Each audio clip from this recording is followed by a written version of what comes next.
ಅಮಿತಾಬ್ ಬಚ್ಚನ್ ಕುಟುಂಬದಲ್ಲಿ ಹುಟ್ಟುಹಬ್ಬಕ್ಕೆ ಕೇಕ್ ಕತ್ತರಿಸಲಿಲ್ಲ, ಬದಲಾಗಿ ಏನು ಮಾಡಿದರು, ವಿಶೇಷತೆ ಏನು ನೋಡೋಣ. ಎಲ್ಲರಿಗೂ ಪಡು ಕನ್ನಡ ಟಿವಿ ಯೂಟ್ಯೂಬ್ ಚಾನಲ್ಗೆ ಸ್ವಾಗತ ಸುಸ್ವಾಗತ ಅಂತ ಹೇಳ್ತೇವೆ. ಶುರು ಮಾಡೋದಕ್ಕಿಂತ ಮೊದಲು ಯಾರೆಲ್ಲ ನಮ್ಮ ಯೂಟ್ಯೂಬ್ ಚಾನಲ್ ಮೊದಲು ನೋಡ್ತಿದ್ರಿ ಅವರೆಲ್ಲರೂ ಸಬ್ಸ್ಕ್ರೈಬ್ ಮಾಡ್ಕೊಳ್ಳಿ, ಮತ್ತಲ್ಲೇ ಪಕ್ಕದಲ್ಲಿರೋ ಬೆಲ್ಲೈಕನನ್ನು ಪ್ರೆಸ್ ಮಾಡಿ.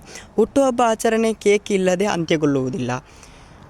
ಕೇಕ್ ಕತ್ತರಿಸಿ ಹಂಚಿದರೆ ಮಾತ್ರ ಹುಟ್ಟುಹಬ್ಬ ಆಚರಣೆ ಸಂಪೂರ್ಣಗೊಳ್ಳಲಿದೆ. ಇನ್ನು ಕೇಕ್ ಕತ್ತರಿಸುವಾಗ ಹ್ಯಾಪಿ ಬರ್ತ್ಡೇ ಟು ಯು ಅಂತ ಹಾಡು ಹಾಡಿ ಶುಭ ಕೋರಲಾಗುತ್ತದೆ. ಬಹುತೇಕರು ಹುಟ್ಟುಹಬ್ಬ ಆಚರಣೆಯಲ್ಲಿ ಕೇಕ್ ಇದ್ದೇ ಇರುತ್ತದೆ. ಆದರೆ ಬಾಲಿವುಡ್ ನಟ ಅಮಿತಾಬ್ ಬಚ್ಚನ್ ಕುಟುಂಬದಲ್ಲಿ ಹುಟ್ಟುಹಬ್ಬ ಆಚರಣೆಯಲ್ಲಿ ಹಲವು ವಿಶೇಷತೆಗಳು ಇದೆ.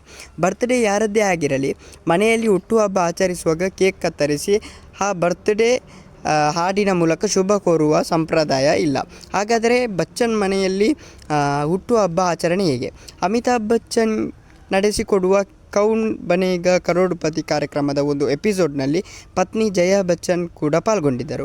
ಈ ವೇಳೆ ಮನೆಯಲ್ಲಿ ಹುಟ್ಟುಹಬ್ಬ ಆಚರಣೆ ವಿಶೇಷತೆ ಕುರಿತು ಹೇಳಿದ್ದಾರೆ. ಮನೆಯಲ್ಲಿ ಈ ರೀತಿ ಹುಟ್ಟುಹಬ್ಬ ಆಚರಣೆ ಇರುವುದಿಲ್ಲ. ಹೆಚ್ಚು ಸಂಪ್ರದಾಯಬದ್ಧವಾಗಿ ಹುಟ್ಟುಹಬ್ಬ ಆಚರಿಸುತ್ತೇವೆ. ಈ ಪೈಕಿ ಕೇಕ್ ಕತ್ತರಿಸಿ ಕ್ಯಾಂಡಲ್ ಹಚ್ಚುವ ಸಂಪ್ರದಾಯವಿಲ್ಲ. ಇದಕ್ಕೆ ಬದಲಾಗಿ ಮನೆಯಲ್ಲಿ ಅನುಸರಿಸಿಕೊಂಡು ಬಂದಿರುವ ವಿಶೇಷ ಸಂಪ್ರದಾಯ ಪ್ರಕಾರ ಆಚರಿಸಲಾಗುತ್ತದೆ ಎಂದಿದ್ದಾರೆ. ಅಯೋಧ್ಯೆಯಲ್ಲಿ ದುಬಾರಿ ಬೆಲೆಯ ಭೂಮಿ ಖರೀದಿಸಿದ ಅಮಿತಾಬ್, ಈ ಜಮೀನು ಕುಟುಂಬಕ್ಕಲ್ಲ, ಭಾರತದಲ್ಲಿ ಮಿಠಾಯಿ ಅಂದರೆ ಅದು ಕೂಡ ಮುಂಬೈ ಸೇರಿದಂತೆ ಹಲವು ರಾಜ್ಯದಲ್ಲಿ ಅದು ಹಾಲಿನ ಸಿಹಿ ತಿಂಡಿ. ಹೆಚ್ಚಿನವರು ಇದನ್ನು ಮಿಲ್ಕ್ ಕೇಕ್ ಎಂದು ಕರೆಯುತ್ತಾರೆ. ಆದರೆ ಇದು ಹಾಲಿನ ಸಿಹಿ ತಿಂಡಿ. ಇದನ್ನು ಕತ್ತರಿಸಿ ಹಂಚುತ್ತೇವೆ. ಕತ್ತರಿಸುವಾಗ ಹ್ಯಾಪಿ ಬರ್ತ್ಡೇ ಹಾಡು ಸಂಪ್ರದಾಯವೂ ಇಲ್ಲ ಎಂದು ಬಚ್ಚನ್ ಹೇಳಿದ್ದಾರೆ. ನಮ್ಮ ಅತ್ತೆ ನಮಗೆ ಹೇಳಿಕೊಟ್ಟದ್ದು ಹರ್ಷ ನೌ ಜೀವನ ಉತ್ಕರ್ಷ ನೌ ಎಂದು ಇದನ್ನು ಹೇಳುತ್ತೇವೆ ಎಂದು ಜಯಾ ಬಚ್ಚನ್ ಹೇಳಿದ್ದಾರೆ.